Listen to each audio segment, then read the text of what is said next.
What's up, guys? Welcome to Talking to America. I'm your host, Kamari, with Jacob, Caden, Eli, Meme.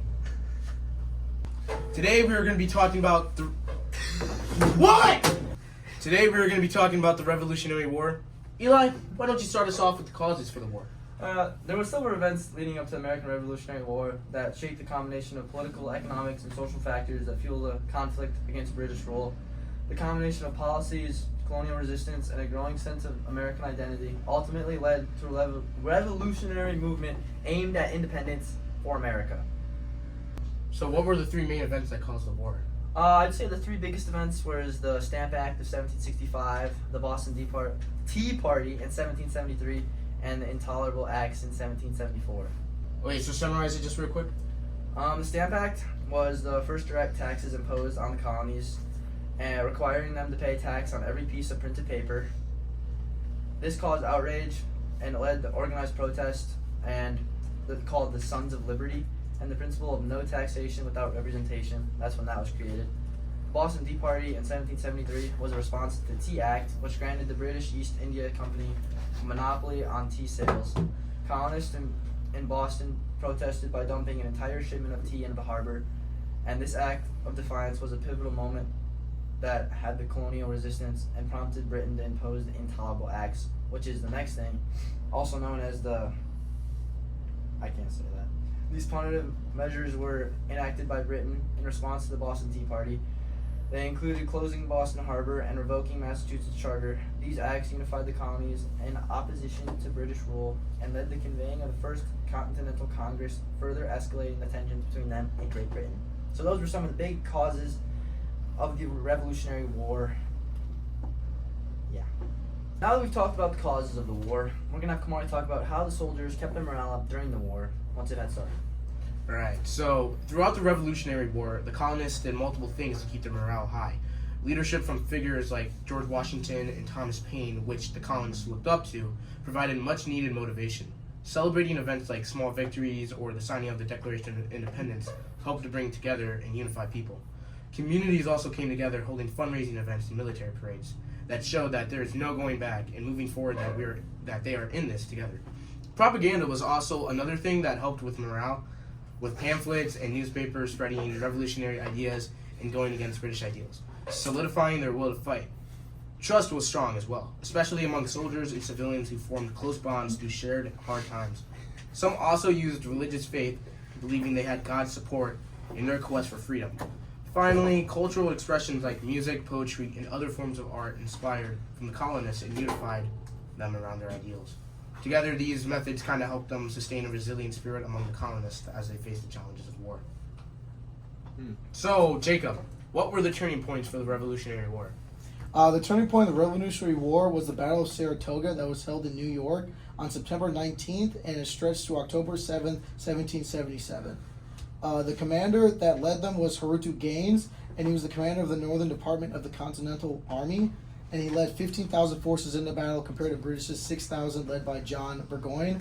The battle was engaged at Freeman's Farm, where the British lost lots of men. The British ended up getting trapped there, and they dug into the ground and built trenches, waiting for more troops and resources to come. While they were waiting, the American army grew in size and became much larger. Later, the British came up and planned an attack to the Americans at Venice Heights, which was their territory, ended up being unsuccessful. The Americans rebutted with their own attack at Bremen Redoubt and drove the British away. The Americans chased them down and captured them, and eventually they surrendered after negotiations. The reason why the battle was the turning point is because the Patriots caught momentum, believing that there was hope for their independence, and they got the remaining support they needed from the French to win the war. All right, now that I explained what the turning point of the Revolutionary War is, Mason's going to explain how the Americans actually won. Now that I talked about the battle and the turning point of the Revolutionary War, Mason's going to talk about how the Americans actually won. So, started off, the Americans, what they did to win the war, they persevered through the war. They really fought for what they believed in. A tactic that they used, they avoided large-scale confrontations, because that's what Britain was good at. That's what they were used to in war. So they avoided that, and they fought differently so that they could win. Obviously, home field advantage, you know, that's a real thing, you know, so that was a help. And the biggest part that why they won, they got help from Spain, Netherlands, and France. Without them, they were probably cooked, I'm not gonna lie. So, yeah. Okay, I get that, but how did the British actually end up losing, considering we had the best army in the world? Right. So, you know, Britain, you know, they kind of sold because they brought a lack of supplies. You know what I'm saying? They The didn't. whole home field advantage. Home field Yeah, no home field advantage. They didn't take sufficient advantages of loyalists. So pretty much, you know, they turned down any help from the loyalists, and because they didn't trust them, that was dumb. But yeah, so they sold pretty hard. I'm not gonna lie. They lost themselves the war. Pretty bad, actually. Okay, so now that I've covered everything that happened during the war, Caden, let me just. Holy fuck! Holy fuck. Now that Mason talked about everything that happened during the war, Caden's gonna talk about the stuff that happened to the Americans after the war. Alright, so post-Revolutionary War, America faced crucial economic challenges including war debts, disturbed trade, and a lack of stable currency. To regain their economic strength, they took several steps. Between 1774 and 1789, the American economy shrank by around 30% after the war. One of the main factors why their economy collapsed was the lack of access to British markets. The Treaty of Paris in 1783 developed a short spike in commercial activity. However, markets again quickly crashed.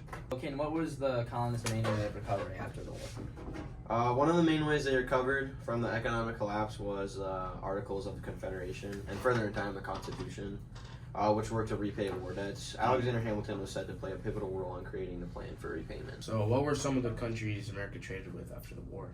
So, although America revolted against Great Britain, they sought to expand their trade relationships after the Treaty of Paris and developed agreements that had helped establish trade with Great Britain, along with some other countries. Some of these countries consist of France.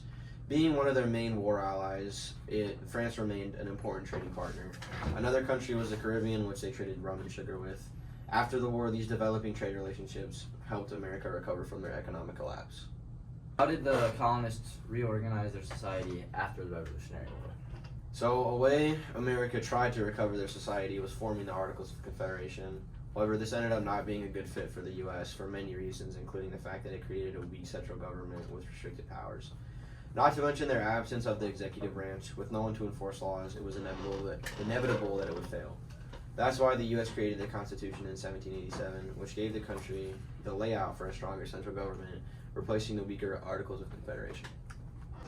Thanks for watching Talking to America, and we'll see you later. Hot